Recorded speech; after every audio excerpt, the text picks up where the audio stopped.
कहते हैं ना कि ऊपर वाले ने आपकी एक किताब लिखी हुई है, शायद मैं भी उस किताब का एक पन्ना हूँ। जैसे कि हम इंडिया में हैं तो हमारे पेरेंट्स कई कई बार हमारे करियर चॉइसेस के अगेंस्ट होते हैं। तो क्या आपके साथ ऐसा कभी हुआ है कि आपके पेरेंट्स।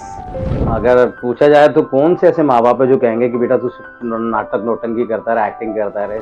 सबको ऐसा लगता है यार कुछ करियर में करो, कुछ बनो लाइफ में, कुछ जी। इंजीनियर बनो, डॉक्टर बनो या कुछ भी बनो। ऐसे नो डाउट मेरी कोई इतनी बहुत अच्छी शक्ल-सूरत नहीं थी, हाइट, पर्सनैलिटी नहीं थी। लोग कहते थे कुछ कर पाएगा तू? मैंने कहा कोशिश कर रहे हैं, ईश्वर ने सबका एक फ्रेम बनाया है। What is Titu Verma as a person, अगर मैं आपको ये कहूँ। आपने कैसे जज किया कि मैं अच्छा इंसान हूँ तो फिर मैं पड़ोसियों को भी खिलाऊंगा? टीटू वर्मा रियल में भी ऐसा है और वो स्क्रीन पे भी ऐसा है। कोविड से पहले हम लोग मैनुअली स्ट्रगल करने जाते थे, जल्दी जल्दी खाना बनाया। स्ट्रगल तो सबने देखा ही होगा। देखो आउटसाइडर्स के लिए तो बहुत स्ट्रगल होता है, जी जो अलग अलग स्टेट से बॉम्बे में आते हैं। राइट। उसके लिए तो नया शहर, नए रास्ते, जी। कहाँ जाऊँ, कौन सा प्रोडक्शन, कौन डायरेक्टर, कौन फिल्म, कुछ आइडिया नहीं होता है ना। तो सर अब आप आपके अपकमिंग प्रोजेक्ट्स के बारे में बताइए। ऐसा आपने पूछा नहीं तो सर वो डायलॉग मारिए ना, वो आज मेरे पास गाड़ी है, बंगला है, तुम्हारे पास क्या है। तो आपके लिए लाइक ऐसा कोई कि मुझे इनकी तरह बनना है या ये मेरे रोल मॉडल है, ऐसा कभी कुछ। आप कब गाने सुनना प्रेफर करते हैं। वाइफ के कहने पे उसकी इंस्पिरेशन से यार। नमस्ते, मेरा नाम है फरानाज और मैं हूँ आज आपकी होस्ट। आज हमारे साथ एक बहुत ही प्यारी हस्ती है जिन्होंने कई टेलीविजन शोज, कई मूवीज में कई किरदार निभाए हैं। आइए मिलते हैं टीटू वर्मा से। हेलो सर, कैसे हैं आप। हेलो, कैसे हैं आप? कैसे हैं आप मैं भैया? बिल्कुल बढ़िया हूँ तो सर। शुरुआत चाय से की जाए। चलिए।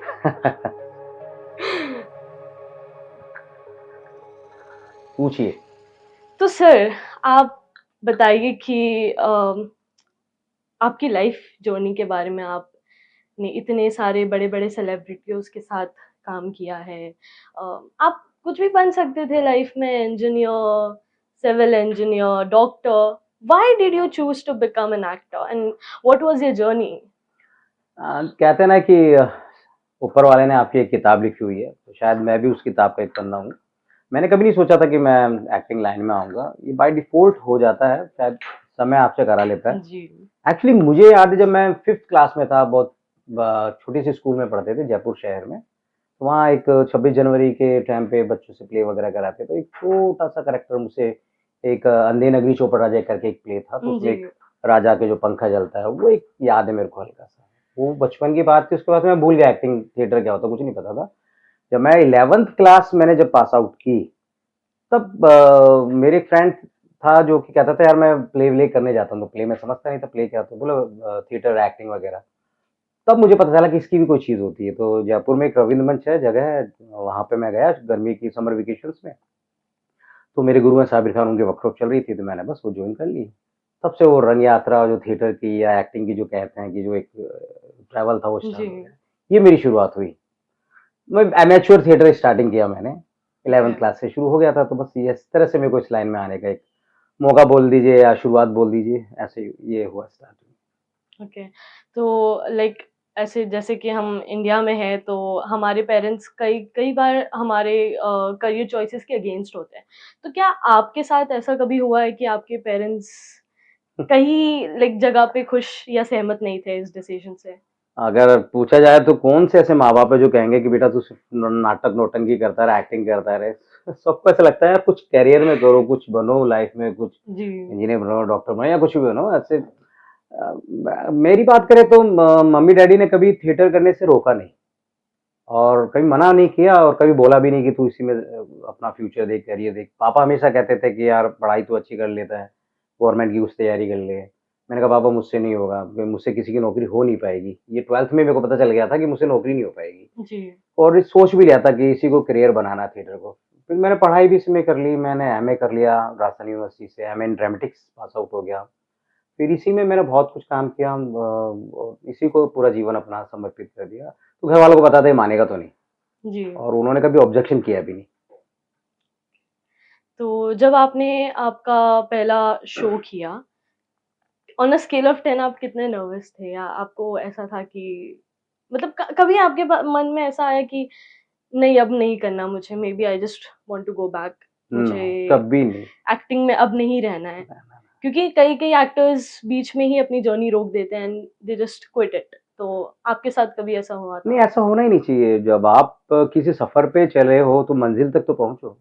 बीच में रुक के वापस आओगे तो भी उतना ही समय लगना है, उतना ही टाइम बर्बाद होना है आपका। तो क्यों ना जी, मंज़िल तक ही जाया जाए।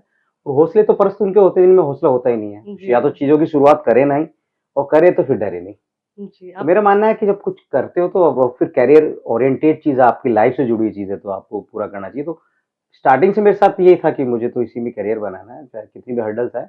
नो डाउट मेरी कोई इतनी बहुत अच्छी शक्ल-सूरत नहीं थी, हाइट, पर्सनैलिटी नहीं थी। लोग कहते थे, "कुछ कर पाएगा तू?" मैंने कहा, "कोशिश कर रहे हैं, ईश्वर ने सबका एक फ्रेम बनाया है, उस फ्रेम में फ़ोटो उसी की लगती है।" तो मेरा भी कहीं न कहीं फ्रेम बनाया, तो उसमें मेरी फ़ोटो लग रही है, तो इंडस्ट्री में जो भी है फ्रेम वैसा काम मिल रहा है, कर रहा हूँ काम, आगे भी चलता रहेगा। ये पॉडकास्ट जिन भी लोगों तक जाएँगे वो काफ़ी इंस्पायर होंगे, काफ़ी मोटिवेट होंगे आपकी स्टोरीज़ से। तो और सर आप ये मुझे बताइए लाइक जैसे कि आप जानते हैं कि नेपोटिज़्म एक बहुत ही बड़ा टॉपिक है, बहुत ही टाइम से चलता आया है बट ऑन अ अगर आप डिफरेंशिएट करें एक नेपोटिज़्म को और एक स्टार किड और एक आउटसाइडर को, तो उसमें आपके क्या थॉट्स हैं कि नहीं लाइक रेफरेंस के तौर पर या काफ़ी घटनाएँ इंडस्ट्री में होती है, देखते भी हैं, सुनते भी नेपोटिज़्म तो है ही। देखा जाए तो उसको डिनाई नहीं कर सकते। अब इस चीज़ को मैं ऐसे कह सकता हूँ कि अगर मैंने घर में खाना बनाया तो पहले मैं मेरी फैमिली मेंबर्स को खिलाऊँगा। उसके बाद अगर मैं अच्छा इंसान हूँ तो फिर मैं पड़ोसियों को भी खिलाऊँगा।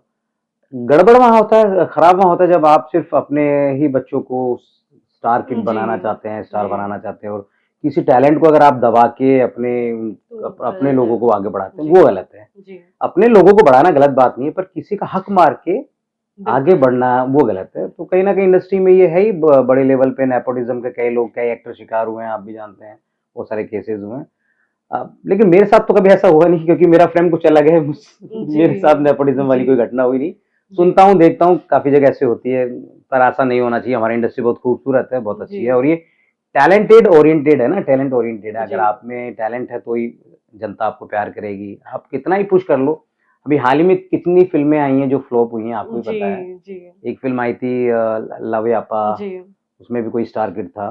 उससे पहले एक और फ़िल्म आई थी, ऐसे 3-4 फ़िल्में आई, वो सब फ्लॉप हो गई। जी, तो जनता जनार्दन सबको फाइनल डिसीजन दे देती कि ये चलेगा, ये नहीं चलेगा। जी, तो वो तो उससे है। सब लोगों को समझ जाना चाहिए नेपोटिज़्म खत्म करो, टैलेंट को आगे बढ़ाओ, उससे आप भी आगे बढ़ेंगे। बिल्कुल, बिल्कुल। तो सर आपने कई सारी मूवीज़ करी है, कई सारे सीरियल्स, टेलीविज़न शोज़ किए। एक ऐसा कैरेक्टर या एक ऐसा किरदार बताइए जिससे आप बहुत ज़्यादा रिलेट करते हैं अपनी लाइफ़ में? हुँ, हाँ, मैंने एक फ़िल्म करी थी टर्टल के नाम से, जो कि वाटर क्राइसिस पे है। संजय मिश्रा जी उसमें लीड पे थे। उस फ़िल्म को नेशनल अवार्ड मिला 2018 का। उसमें ननकू नाई है जो बड़ा ही बदमाश टाइप का आदमी, मतलब गाँव में इन्फॉर्मेशन देता रहता है अच्छे के लिए। यार ये सरपंच गड़बड़ कर रहा है, इसको सही करने के लिए, मतलब वो ये दोनों ग्रुप को एक करना चाहता है। तो वो बड़ा ही चंचल, बड़ा ही मतलब बहुत एनर्जेटिकल कैरेक्टर था। तो वो जो रियल लाइफ में मैं हूँ, वो कैरेक्टर वैसे ही था। तो मैंने अपने आप को उससे रिलेट किया। आप ज़रूर देखिएगा टर्टल फ़िल्म को, जी, जी, बहुत अच्छी फ़िल्म बिल्कुल। है। पानी को लेके राजस्थान में शूट हुई थी। 45 डिग्री पे हम लोगों ने शूट किया था।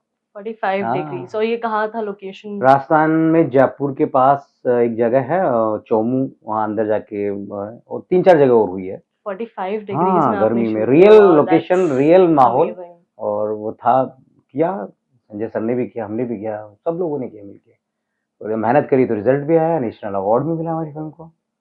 Wow that's amazing. तो sir what is Titu Verma as a person अगर मैं आपको ये कहूँ हुँ। कि टीटू वर्मा एग्ज़ैक्टली क्या है? लाइक किस कैरेक्टर में वो फ़ॉल होता है? लाइक वो एनर्जेटिक है वो और ये भी बताइए कि आप अपने लाइक जब आप सेट्स पे नहीं होते, आप शूट नहीं कर रहे होते, तो आपको क्या करना पसंद होता है वैसे टाइम पे? आपने 2 क्वेश्चन कर लिए एक ही क्वेश्चन में। जी। तो कौन-से क्वेश्चन का आंसर करूँ? पहले वाला क्वेश्चन का आंसर करिए। क्या था? रिपीट करेंगे please? What is Titu Verma as a person? आप कैसे खुद को डिस्क्राइब करते हैं? मैं जैसा हूँ वैसे ही हूँ। टीटू वर्मा रियल में भी ऐसा है और वो स्क्रीन पे भी ऐसा ही है। स्क्रीन पे थोड़ा-सा बदलना पड़ता है as per the condition of script, as per the condition of director. बाकी तो एज़ इट इज़ मैं ऐसे ही हूँ, वो स्क्रीन पे थोड़ा-सा बदलाव, थोड़ा-सा एसेंस डालना पड़ता है ना कि अभिनेता हो तो कुछ तो डाल दो नमक-मिर्ची इसमें कैरेक्टर में। जी। तो ये है कि थोड़ा-सा अच्छा सा मांझ के डायलॉग्स याद करके आप एज एन एक्टर, जी। और मैं डेली देखो जाओ तो मुझे लगता नहीं कि मैं जो हूँ वही पर्दे पे भी वैसे रियल लाइफ में भी वैसे ही हूँ। वो ज्यादा डिफरेंस नहीं, 20-30% का कोई फर्क होगा। जी। टीटू ज़रा मतलब एक निकनेम टाइप का साउंड करता है, तो आपका एक्चुअल नाम जानना चाहेंगे दर्शक कि ये आपका क्या स्टेज नेम है या एक्चुअल नेम है? उस पे आप क्या कहना चाहेंगे? आपने कैसे जज किया कि ये मेरा निकनेम हो जस्ट अ सकता है? थॉट, ऐसी बस आ गया कि क्योंकि मे ऐसा बी नाम कभी सुना नहीं। Exactly like and as an actor Titu Verma, तो क्या कहना चाहेंगे आप एयरपोर्ट उसमें? पे होते हैं 2 टर्मिनल, कौन-कौन से होते हैं? T1, T2 हाँ, तो टी2 हूँ मैं। तो टी2 के पीछे भी एक राज है। देखिए, जब मैं 2015 में मुंबई में फाइनल स्ट्रगल करने के लिए एज़ एन एक्टर अपने आप को प्रूफ करने आया था, पूरी तैयारी से इतना थिएटर करके एक्सपीरियंस लेने के बाद, तो 2015, 2016, 2017 तक मैंने बहुत स्ट्रगल किया, मुझे बहुत स्ट्रगल करना पड़ा, वन डे, टू डे मिलना बड़ा मुश्किल होता था, बहुत परेशान हो चुका था। तो जयपुर में जाता रहता था, कोई फैमिली मेरी जयपुर है, तो बीच-बीच में जाना होता था। तो गया तो एक शादी में एक न्यूमरोलॉजिस्ट है, मेरे दोस्त के, परिचय हो गया, उन्होंने आपको सुना आप फ़िल्म लाइन में? मैंने कहा हूँ, लेकिन गुरुजी कुछ बन नहीं रहा है, मज़ा नहीं आ रहा जी। लाइफ़ में। बोला, आप कल मिलो मुझसे। तो उस टाइम फंक्शन में थे शादी में, तो फिर नेक्स्ट डे मैं पहुँच गया, मैंने कहा कुछ मिलने वाला अच्छा, होगा शायद। हाँ। तो उन्होंने कुछ मेरी कुंडली-वुंडली और कुछ मेरे नाम-वाम, डेट ऑफ बर्थ का कैलकुलेशन किया, यार लोकेश वर्मा की जो नाम में एनर्जी नहीं है, हाँ। वो 6 नंबर को ही छू पा रहा है और 9 पे आना है अपने को, 9 या 8 के आस-पास, ऐसा कुछ बोला था, तो वो रहे नहीं, वो भगवान को अच्छी जगह रखे। पर उन्होंने मुझे हमेशा गाइड किया जब तक वो ज़िंदा थे। तो उन्होंने बोला, आपका कोई बचपन का कोई नाम है ऐसा, या कोई कोई नाम रख सकते हैं? मैंने कहा, हाँ, मेरे घर का नाम है टीटू, मेरे मम्मी-पापा वही बुलाते हैं, मेरे सारे बचपन के दोस्त, मेरे रिलेटिव्स मुझे वही बुलाते हैं। मैंने, गुरुजी ये रख सकते हैं? बोला, रख तो सकते हैं, पर इसमें डबल ई लगाना पड़ेगा। हुँ। मतलब वो आई था, तो आपने डबल हाँ, ई किया। हाँ, तो बोला फिर बस वही शुरुआत थी, मैंने TWT किया, मैंने सारा फ़ेसबुक पे चेंज किया, दूसरे अपने सोशल पोर्ट्रेट पे चेंज किया, उसके 2 महीने बाद मुझे पहली फ़िल्म मिली थी, मतलब जिसमें उसको अवार्ड मिला, एक टर्टल फ़िल्म। तो आपने गुरुजी को थैंक्स किया फिर? अरे क्यों नहीं, वो मेरे जीवन के बिकॉज़ मार्गदर्शक बने। टीटू बहुत कैची भी लगता है कि टीटू वर्मा क्या है? हाँ, बस कौन है बस टीटू वर्मा? वो एक शुरुआत थी, फिर पीछे मुड़ के नहीं देखा, फिर ईश्वर ने भी सुना और चीज़ें अपने आप बनने लगी। कोरोना के बाद तो फिर चीज़ें अपने आप ही और सुंदर और जी, अच्छी बेहतरीन होती जी। गई, अच्छे प्रोजेक्ट्स मिलने लग गए मेरे को। तो शायद मुझे कहीं न कहीं लगता है कि हर इंसान ना ईश्वर की उस एनर्जी से कनेक्ट होता है, तो कुछ तो होता होगा न्यूमरोलॉजी में कि आपके नाम बदलो तो वो एनर्जी लेवल आपके काम में, आपके एटीट्यूड में आता होगा। जी, आई थिंक जी, ये अच्छी चीज़ थी मेरे लिए तो। जी। तो सर आप जैसे जानते हैं कि कोविड के बाद काफ़ी चीज़ें आई है, हुँ, नेटफ्लिक्स, ओटीटी जो शोज़ है, जो ऐप्स है, वो कोविड कोविड में ही आना स्टार्ट हुए हुँ। थे। तो आपकी जो जर्नी थी, उसमें जो कोविड के पहले थे और कोविड के बाद थी, तो उन दोनों में क्या डिफ़रेंस था पूरा आपके जर्नी दिन-रात का में? फ़र्क है। कोविड से पहले हम लोग मैनुअली स्ट्रगल करने जाते थे, जल्दी-जल्दी खाना बनाया, स्ट्रगल तो सबने देखा ही जी, होगा। ब देखो, आउटसाइडर्स के लिए तो बहुत स्ट्रगल होता है, जी, जो अलग-अलग जी, स्टेट से बॉम्बे में आते हैं। राइट, यहाँ के लोकल आदमी या जो यहाँ का ब्रॉन एंड बॉटम बंदा, उसको तो इतना नहीं फेस करना होता, क्योंकि फैमिली होती है, जी, मॉरल सपोर्ट होता है, फाइनेंशियल सपोर्ट होता है। कि नया आदमी जब आता है तो उसके लिए तो नया शहर, नए रास्ते, जी, कहाँ जाऊँ, कौन-सा प्रोडक्शन, कौन डायरेक्टर, कौन फ़िल्म, कुछ आइडिया नहीं होता है ना। तो नए लोगों के लिए बहुत स्ट्रगल होता है। वो फ़ेज़ में गुज़रा हूँ मैं, उस फ़ेज़ से 2015 से लेके 2018 के लास्ट 19 कोरोना आने तक। कोरोना जैसे ही आया उसने बहुत खराब भी करा चीज़ें, पर उसने बहुत अच्छी चीज़ें भी करी हैं। जी, अच्छी चीज़ों में ये हुआ कि लोग सोशल मीडिया से कनेक्ट हो गए। कनेक्ट हो गए, जो यस, गाँव-गाँव में टैलेंट था वो लोगों तक पहुँचा। पहुँचा, बिल्कुल, सेम हम जैसे एक्टर्स जिनकी शक्ल, सूरत, हाइट कुछ अलग है, उनको काम भी बड़ा मुश्किल से मिलता था। हम जैसे लोगों को काम मिलने लग गया, ये ओटीटी प्लेटफ़ॉर्म आने के बाद। हमारी थोड़ी-सी मतलब वैल्यूएशन लोग समझने लग गए और फिर परफ़ॉर्म किया तो अरे ये तो बहुत अच्छे एक्टर हैं यार। जी, तो उसने इतना बड़ा परिवर्तन कर दिया कि पहले हीरो होते थे, भई ये स्टार होगा तो फ़िल्म बनेगी। जी, अब स्टार कुछ नहीं है, अब सिर्फ़ स्टोरी स्टार है। आपका कंटेंट है ना, वही स्टार है। अगर कंटेंट में दम है तो आपका निकल पड़ेगी। अब देख लो ना, हाल ही में इतनी स्टार किड्स की फ़िल्में आई है, कौन-सी नहीं चली है। तो सही ट्रेनिंग की बात ज़रूरत है, है सबको, सबको रियल स्टोरी चाहिए, फेक स्टोरी नहीं चलती अब। तो इतना बड़ा परिवर्तन हुआ आफ्टर कोरोना। उससे पहले जाओ केक ऑफिस में पूछो, सर मेरे लिए कुछ है। अब तो घर बैठे हो, मतलब अ, काफ़ी कुछ डिजिटल हो गया सब हाँ, घर कुछ बैठे तो आपके पास अब सारी स्क्रिप्ट्स आती है, ब्रीफिंग्स आती है कि सर ये कैरेक्टर है, ऑडिशन भेज दीजिए आप। फ़ोन पे सारी बात होती है, तो बहुत डिफरेंस हो गया। यूट्यूब पे कितने-कितने अच्छे-अच्छे टैलेंटेड आ गए, इंस्टाग्राम पे बिल्कुल, कितने लोग बिल्कुल, टैलेंट बिल्कुल। नो डाउट बहुत ज्यादा गंदगी भी हो गई है सोशल मीडिया पे, लेकिन जो संजीदा लोग हैं, समझदार लोग हैं, उसका सही यूज करते यूज़ हैं करते सोशल हैं, पोर्टल जी। का। अब ये आई है, फ़ील हर एक चीज़ का सही और गलत यूज़ होता है, वो हम पे डिपेंड करता है कि हम उस चीज़ को कैसे अपना रहे हैं अपनी ज़िंदगी में। नेचुरल है या चीज का। अच्छा भी इफेक्ट है, बुरा भी है, नेगेटिव पॉजिटिव लाइफ का भी यही पार्ट है। डेफ़िनिटली। सेल जो होता है, जो बैटरी होती है, उसमें भी एक प्लस होता है, एक माइनस होता जी, है, तो दोनों के बिना काम नहीं चलता, लेकिन माइनस को हावी मत होने दो, हावी मत होने ये दो। है। Very, very true sir, very true.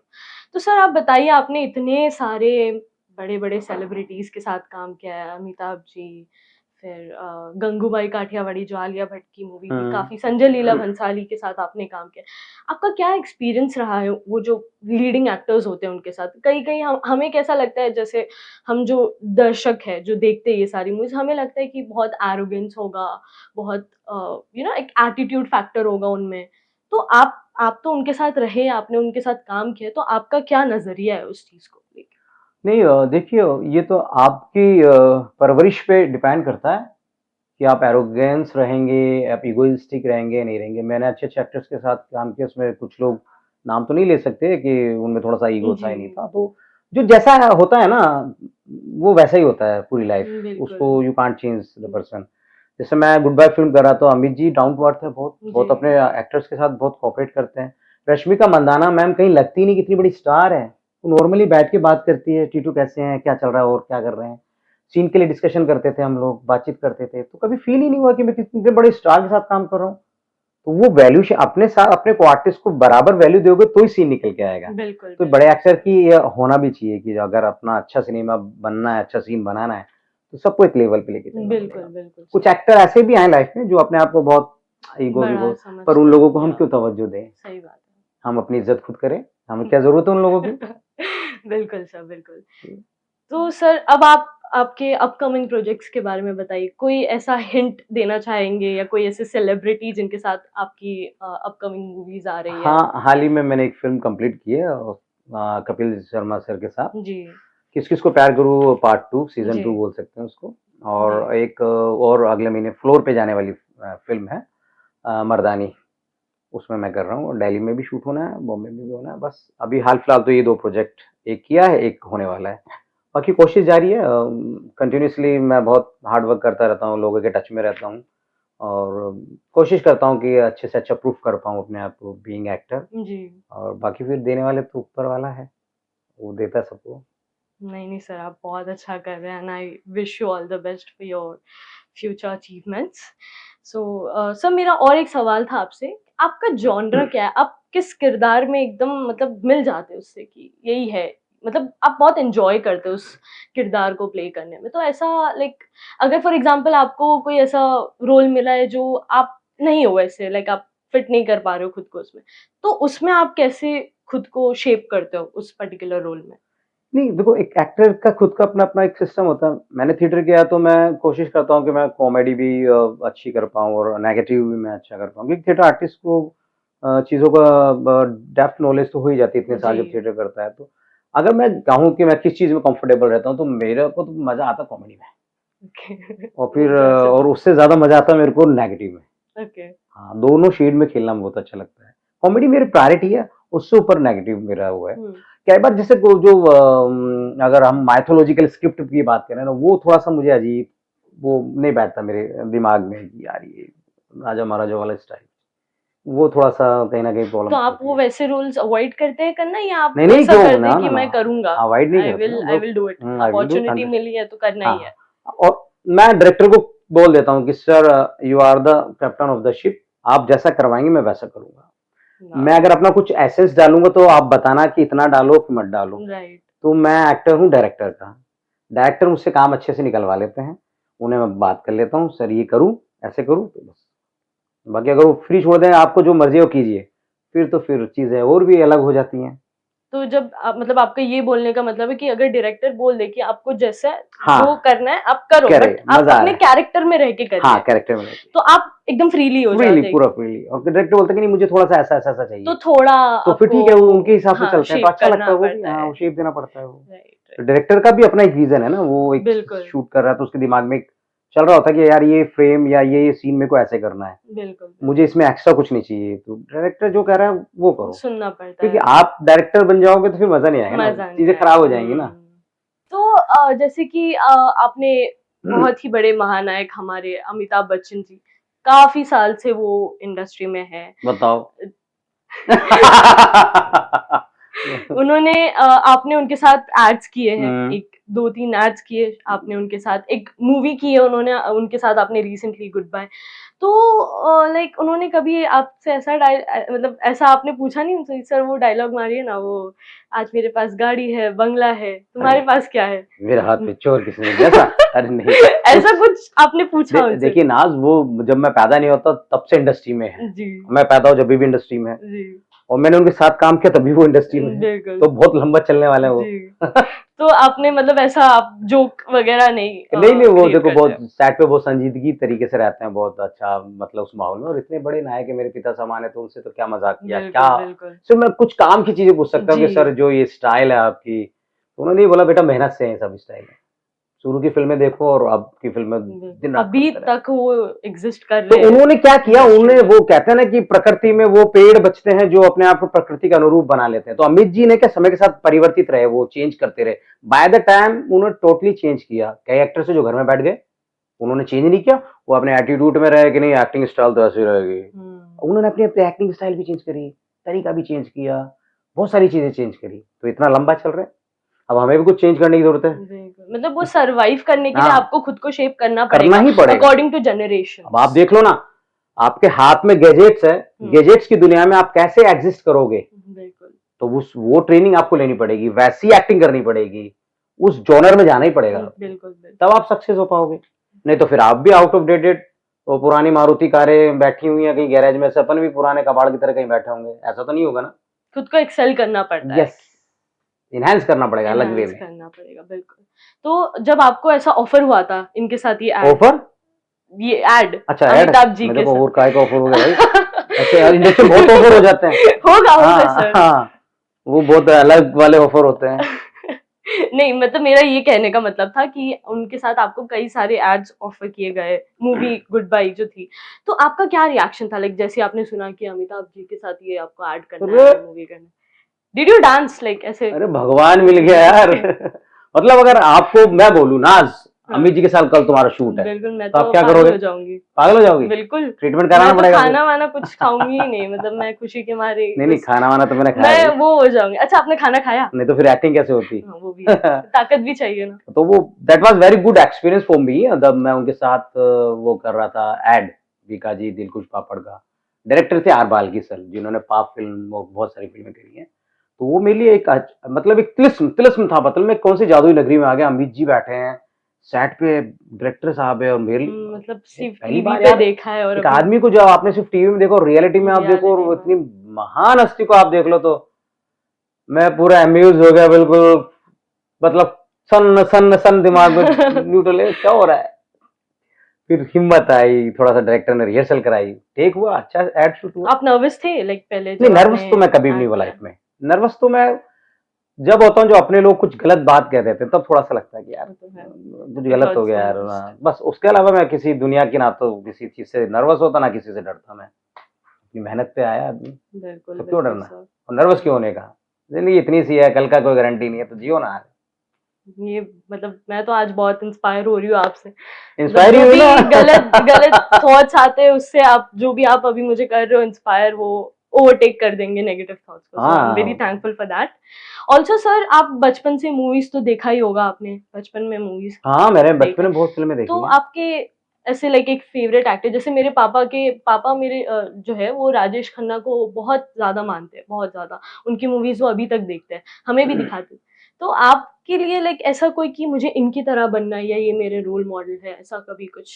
सच पूछूं ना तो नाज, मैंने कभी सोचा ही नहीं कि कोई रोल मॉडल मेरा कोई होगा। हाँ, अभी कुछ काफी टाइम से मैंने संजय जी की एक्टिंग देखी है, संजय मिश्रा जी को, और उनके साथ काम भी किया है, तो कहीं ना कहीं मैं उनसे हल्का ऐसा प्रभावित हूँ कि वो इतने संजीदगी, बिल्कुल गहराई से पूरा डेप्थ से एक्टिंग परफॉर्म करते हैं अपना जो भी है, तो मुझे तो लगता है कि थोड़ा थोड़ा मुझे भी ऐसा कुछ गहराई से परफॉर्म करना चाहिए। मेरे आइडियल कोई नहीं है टू बी फ्रैंक, आइडियल होने के लिए फिर आप वैसे ही हो जाते हो, मुझे कॉपी नहीं होना है मेरे आइडियल। हम्म। ठीक है, ऐसे बहुत सारे एक्टर हैं जिनकी मैंने फिल्में की है। मैंने महमूद जी की बहुत फिल्में देखी है, असरानी जी की फिल्में देखी है, कॉमेडी फिल्में देखी है। प्राण साहब मुझे बहुत पसंद है, उस जमाने के विलेन हुआ करते थे और कितने अच्छे अच्छे उन्होंने करेक्टर किए। बहुत सारी फिल्में उनकी देखी है, पर ऐसा नहीं कि मुझे उनके जैसे बनना है। मैं जैसा हूँ मैं वैसा ही रहना है, मुझे मेरा ही कुछ करना है। हाँ, हर हर जगह से कुछ ना कुछ मिल जाता है। जैसे हम एक शॉपिंग मॉल में जाते हैं तो चलो यार आधी हाफ केजी शुगर ले लो, चाय पत्ती ले लो, ये ले लो, जी और घर में अपन एक चाय बनाएंगे बढ़िया सा। सेम एक एक्टर का भी ये होता है कि यार थोड़ा सा संजय जी से आइडिया ले लो, थोड़ा सा दीपक डोबरियाल सर का भी कुछ ले लेते हैं, कुछ विजय राज सर से भी सीख लेते हैं, कुछ नाज से भी सीख लेते हैं, कुछ अमित जी से सीख लेते हैं। Means a lot sir, means a lot.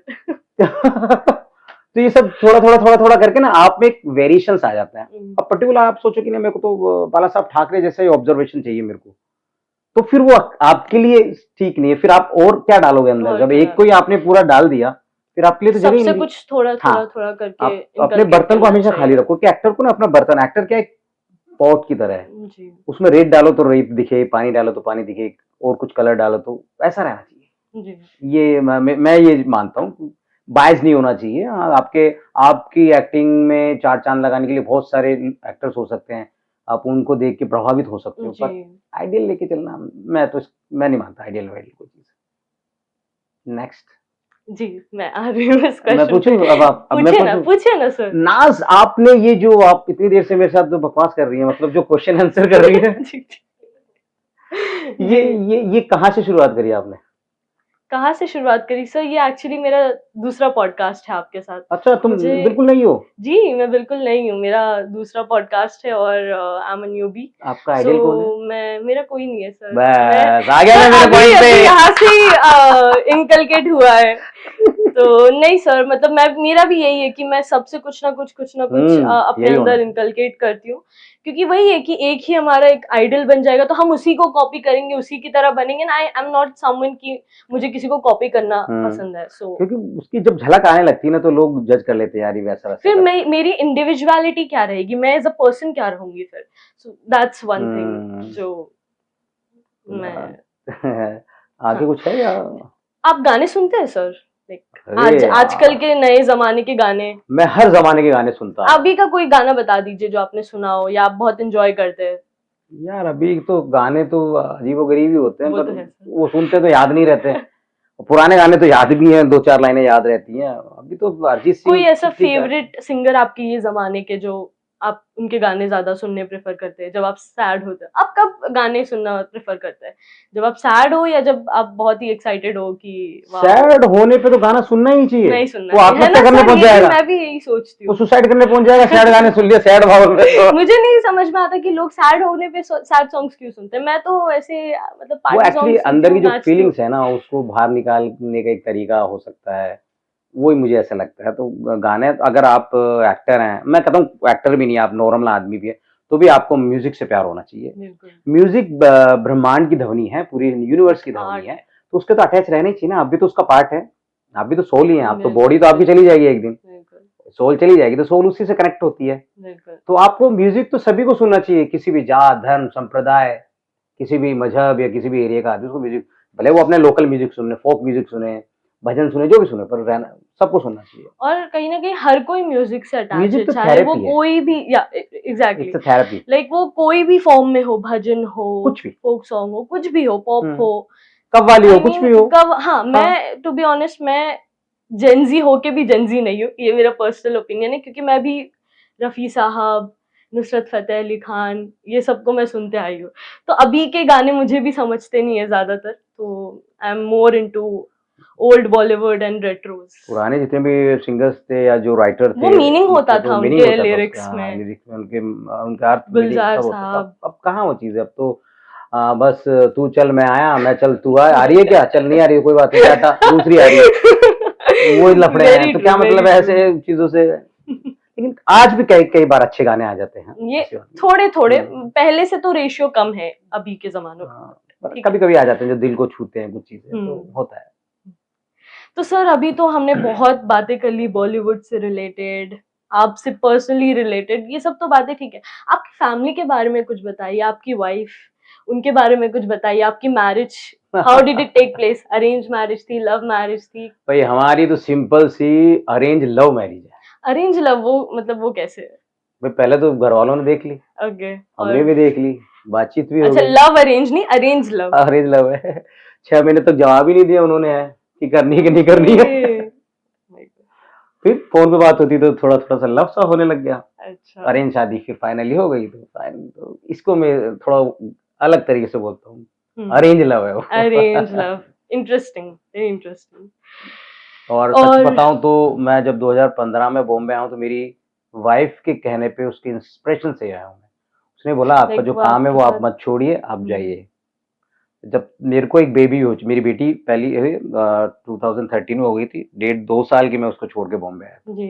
वो इतनी बोल्ड है मेरी वाइफ की, इतना सपोर्टिव है, पूरा घर को संभालती है। वाओ। और बीच में थे वो मेरे साथ, लेकिन फिर कोरोना आया तो मम्मी पापा बोले बच्चे बहुत छोटे हैं, यही शिफ्ट करूंगा, तो अभी जयपुर है, अगले साल वापस यहीं लेके आऊंगा। तो आप मिलने जाते हो उनसे, आना हाँ वो जाना उनको वो आपका आते रहते लगा हैं, मैं रहता जाता रहता है? हूँ, मुझे मालूम है मेरा शेड्यूल शूट है, 10 दिन का शूट है, उसके बाद क्या करना है, वही काम जयपुर जाके फोन पे होना है, वो बॉम्बे में भी होना है, तो सेम तो मतलब तो मस्त। आपके बच्चे एक्साइटेड होते जब आपका कोई ऐड आ रहा होता है? वो अपने दोस्तों को ऐसा बताते कि अरे मेरे पापा को देखो, मेरे पापा नहीं ऐड में ऐसा है, तो ऐसा? कभी नहीं, मैंने कभी बच्चों को मेरी एक्टिंग करियर पे कोई प्रभाव नहीं डाला कि उनको उस चीज के बारे में ज्यादा सोचे। हाँ, वो नॉर्मली कभी कोई पूछता तो हाँ मेरे पापा वो एक्टर है, बस इतना बोलते हैं वो। कभी मेरे प्रोग्राम भी बहुत कम देखते होंगे, वो टीवी भी कम ही देखते हैं मेरे बच्चे, तो वो अपने मतलब पढ़ाई आपने में लगे उन्हें रहते ऐसी हैं। परवरिश दी है कि वो हमेशा से हाँ डाउन टू अर्थ रहे हाँ, वो और नॉर्मल ठीक है। मतलब वो ठीक है, मेरी फैमिली में आए हैं, ईश्वर ने उन्हें दिया है, पर वो अपना करियर खुद चुने, खुद करेंगे आगे बढ़ के जो भी करना हो उन्हें।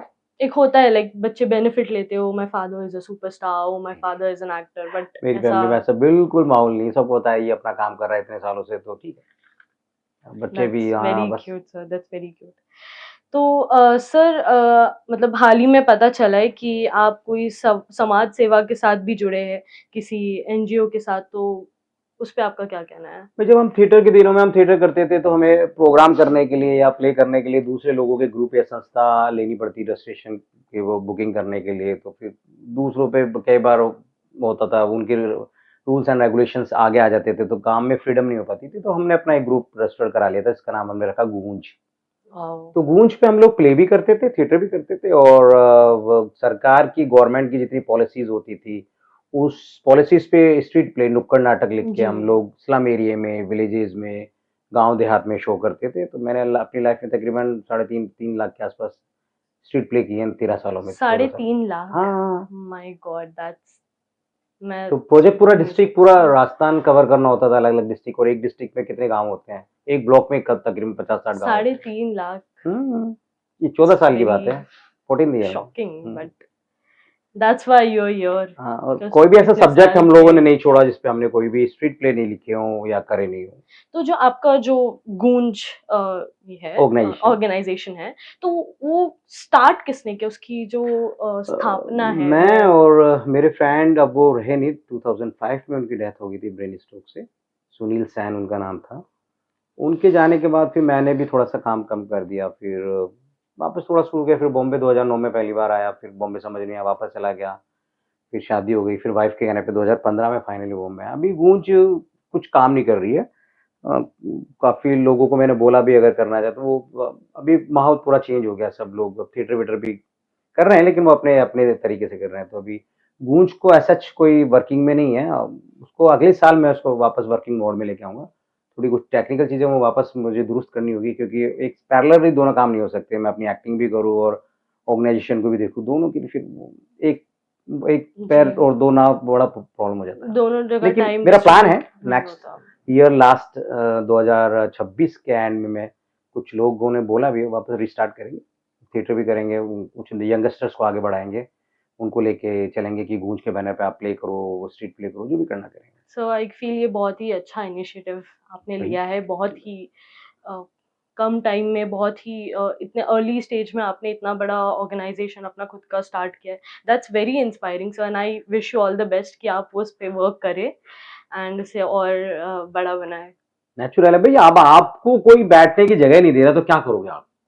बताइए आप, नाज आप बताओ, मैं तुम्हें बैठने की जगह नहीं दूं, क्या करोगे आप?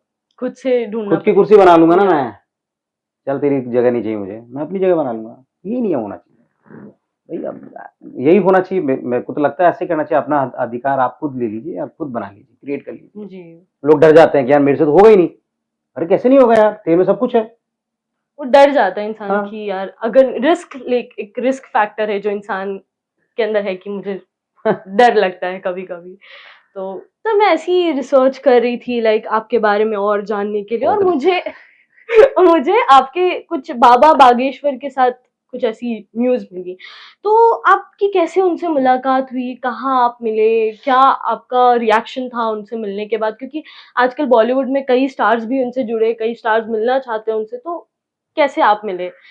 देखिए अभी कुछ 3-1 महीने पहले मैं जब जयपुर था, अपने घर पे ही रुका हुआ था, तो भीलवाड़ा राजस्थान में एक हमारे जयपुर से तकरीबन 8 घंटे का रास्ता है, भीलवाड़ा एक डिस्ट्रिक्ट है, वहाँ पे उनकी कथा का आयोजन था, तो उनके ग्रुप में एक मेरे परिचित थे, वो उनसे फ़ोन पे बात होती रहती है, तो बोले यार भीलवाड़ा गुरुजी आ रहे हैं, कथा का है 7 दिन का, तो मौका मिले तो आइए दर्शन कीजिए।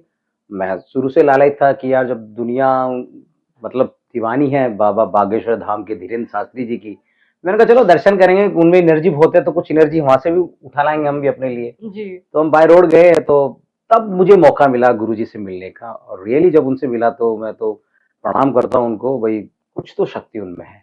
उनको बहुत बहुत बड़ी पावर, जब मिलोगे ना आप, लगेगा कोई कुछ चीज़ है, कोई शक्ति जो आपको खींचती है, और कुछ अंदर से बहुत गुड फील कराती है बहुत। और वहाँ जाने के बाद मुझे बहुत अलग सा चेंजेस हुआ। मैं इसलिए नहीं गया कि वो बहुत सारे सेलिब्रिटीज़ जाते करते हैं, तो वो कोई लॉजिक नहीं था। वो मुझे तो मिलना था, उनके बारे में बहुत सुना था, और मेरा जाना बिल्कुल सार्थक हुआ, और मैं तो धन्यवाद कहता हूँ कि या ईश्वर को धन्यवाद कहता हूँ कि मेरे ग्रह नक्षत्रों में उनसे मिलना लिखा था और मैं इस तरह से मिला। मतलब आप बहुत खुश होंगे उस हाँ, दिन अरे क्यों नहीं कि यार मैम। क्या ही हो गया मेरे साथ।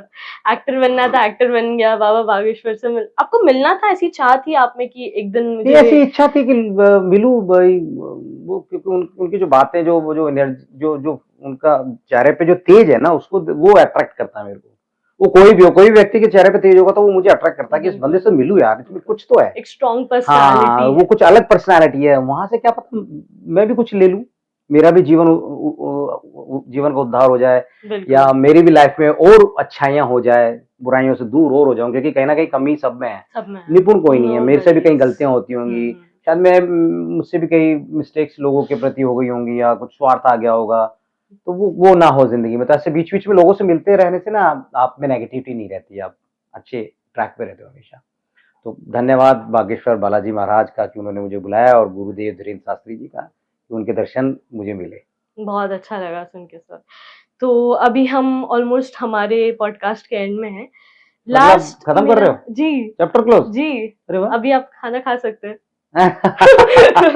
काफ़ी वक़्त हो गया है, तो मेरा आपसे एक आखिरी सवाल है, जो आई थिंक हर यूथ को प्रभावित करेगा। वो सुनेंगे जब ये चीज़ को देखेंगे, जब आपको सुनेंगे ये सब कहते हुए। आप एक आखिरी मैसेज क्या उन स्ट्रगलिंग एक्टर्स या जो भी इन पर्सन इन जनरल जो करियर यंग बनाना चाहते जनरेशन हैं? है, जो करियर बनाना ओके। चाहते हैं, उनके लिए आप ऐसा क्या कहना चाहेंगे जो आपने गलतियाँ शायद अपने टाइम में की होगी, वो अपने टाइम में ऐसी गलतियाँ रिपीट ना करें? देखो ना, आज जो भी यंगस्टर्स हैं, जो बतौर अभिनेता एज़ एन एक्टर अपने आप को एस्टैब्लिश करना चाहते हैं, या उनकी इच्छा है कि वो as an actor whole life काम करें, क्योंकि ये इंडस्ट्री ना पार्ट टाइम नहीं है। जी। ये काम कुछ भी पार्ट टाइम नहीं है, और लाइफ़ में कोई भी पार्ट टाइम काम होता ही नहीं हुँ, है। ये गलतफ़हमी है कि 4 घंटा पार्ट टाइम उधर कर लूँगा, 5 घंटा होगा, ऐसा कुछ भी नहीं है। ज़िंदगी फुल टाइम के लिए बनी है, तो ये जो ट्रैक है ना एक्टिंग का, ये भी फुल टाइम है। तो इस ट्रैक पे आने के लिए बहुत सोच के, समझ कर, हर तरह से, हर एंगल पे कैलकुलेशन करके ही आना है, और आने से पहले अपने आप को ट्रेंड करना है। अच्छी सी एजुकेशन लेनी है एक्टिंग के बारे में, एक्टिंग सीख के आना है। ये नहीं बॉम्बे आ गया पहले मैं एक्टिंग सीखूँगा फिर मैं स्ट्रगल करूँगा, ऐसे नहीं हुँ, चलेगा। इसमें बहुत लंबा टाइम चला जाएगा। तो जहाँ भी है जो यूथ है वो थिएटर करे, जिस भी शहर में है वहाँ अगर थिएटर होता हो तो थिएटर करे। अच्छे डायरेक्टर के साथ बहुत सारे प्ले करे, अलग-अलग प्ले करे, अलग-अलग जॉनर के प्ले करे, और कम से कम थिएटर को 3 साल तो दे दे। उसके बाद अगर उसकी इच्छा है तो वो एनएसडी की तैयारी कर सकता है। NSD national school of drama नई दिल्ली के लिए अपनी तैयारी कर सकता है, वहाँ से बेहतरीन एक्टर निकलते हैं। एफटीआई के लिए वो तैयारी कर सकता है, फ़िल्म ट्रेनिंग इंस्टीट्यूट पुणे से वो सीख सकता है, फिर बॉम्बे आ सकता है अपने आप को प्रूव करने। लोग मैं एक इंसिडेंट बताता हूँ, लोग जब मैं नया नया आया तो लोग मुझसे पूछते थे तुम एक्टर बनने आया हो? मुझे इतनी हंसी आती थी, क्या अजीबोगरीब सा क्वेश्चन है भाई, मैं एक्टर हूँ, मैं एक्टर बनने नहीं आया हूँ, मैं काम ढूंढने आया हूँ यहाँ पे। ये मेरा शुरू से था कि मैं सीख के आया हूँ, मैं ट्रेंड हूँ, मुझे मौका दीजिए अपने आप को प्रूफ करने का। प्रूफ करने का। तो मैं सभी जितने भी यंगस्टर्स हैं उन सबको कहूंगा खूब मस्ती कीजिए, बदतमीजियां कीजिए लाइफ में, और खुल के अगर थिएटर करना है, एक्टिंग करनी है तो फिर बहुत सोच समझ के और ट्रेंड होके ही आना भी, क्योंकि अगर विदाउट ट्रेनिंग आओगे तो शहर ना बहुत परीक्षा लेता है, एग्जाम बहुत लेता है, फेल ना हो इसी डर से तैयारी करके पूरी आए। 100 में से 90% तो आ ही जाएंगे यार, टेंशन क्या है। बिल्कुल बिल्कुल सर। एंड आई थिंक आज हमने जो भी कॉन्वर्जेशन, हमारी जो भी बकवास रही है, बातचीत ये सबको अगर बकवास कहेंगे तो फिर बकवास खुद शर्मा जाएगा। तो आई थिंक काफी लोग जो भी ये पॉडकास्ट देखेंगे काफी इंस्पायर, काफी मोटिवेट होंगे ये सब चीजों का। एंड आई वांट कि जो भी इस पॉडकास्ट को देख रहे हैं, जिन तक भी ये पॉडकास्ट जा रहा है, वो इसे ध्यान से देखे, हर एक चीज को समझे जो भी हमारे टीटू सर ने कहा है, और उन्हें अपनी जिंदगी में अप्लाई करे। एंड बहुत अच्छा लगा सर आपसे बात करके, इतना इंस्पिरेशन, इतना मोटिवेशन काफी टाइम बाद मुझे मिला है। So it was really nice talking to you sir.